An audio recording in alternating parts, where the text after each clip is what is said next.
చాంగుబళ ఔరా అమ్మక చెల్ల ఆలకించి నమ్మడమెల్ల అంత వింత గాథల్లో ఆనందలారా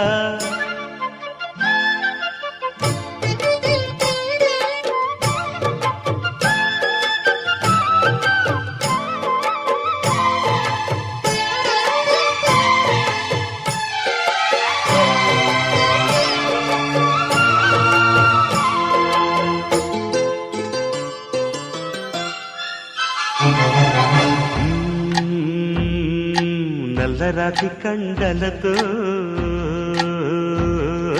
కరుకైన వాడే